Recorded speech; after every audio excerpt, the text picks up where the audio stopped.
TV, Nairobi. Kwa kanyo ni jopiny ma Siaya kod jotelo mag kaunti no ogolo pachgi ewi okang' manyo Senator okawo mar dok ne Oduol. Kaka Walter Nyambaga leronwa, Oduol ne okoni oketo maino e tiyo ne jopiny ma Siaya ka MCAs to pod oramo ni gibiro manyo neno mamoko magole oko e ofis. Telo ne kendo.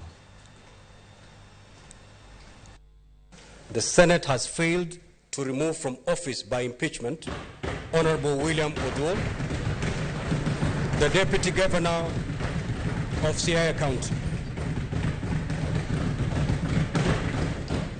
and that the Deputy Governor accordingly continues to hold office.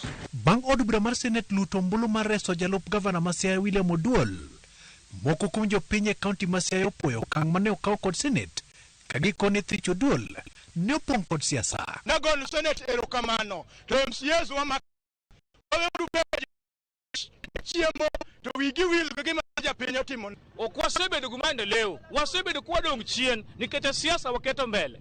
Kane Oduol owacho gik matimre maricho Siaya, kar girang to gin gigolo Oduol e tich mangiso ni ne giluwo siasa. Nitie pressure manie tokgi. Amor gi gima notimre nyoro kendo neno ni demokrasia duoge piny mar Kenya ka.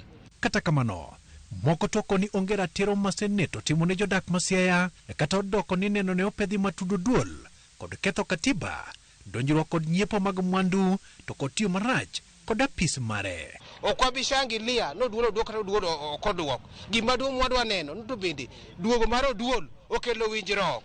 To kosekelo winjruok to wane dongruok Siaya ka. Koro wakwayo jok michago korgi nyocha wacho no Oduol rach mara nini waduogo losuru siasa obed gi maendeleo. MCAs to kone kata odoko ni Oduol otony nyim Senate kamano. Giko ni gibiro medo choko neno mar thiche oko kendo. Aparo chakre kiny wadwa tero motion machielo mar mondo mi wa move watim the other investigations my token ke ntiere some of the evidence manyo wayudo ka process ni koro sebedo advanced. Koro evidence machien kacha ka wadwa dwarogi wadwa dhi koro compile gi from around next week. Aparo no bro proceed on with the investigations, the final details wabro chiwo kaka waendelea. Jo Siaya te legislate nikech joma gin go gi yie mabet e Senate e od bura mar Senate monego bed ni gine jok marito chiwo arita mar wach mar devolution ema irose wacho ni gin mano tich ma ok gitim gin gigoyo siasa. Koro ng'ama nigi lal maduong' en ja Siaya morito ni odwa neno kapi ridre gwen kandara igero ka yath nitie subtal.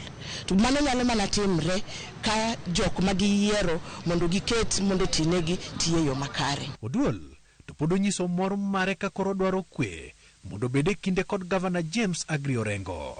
Walter Nyambaga, Ramogi TV. Komiti mar od bura mar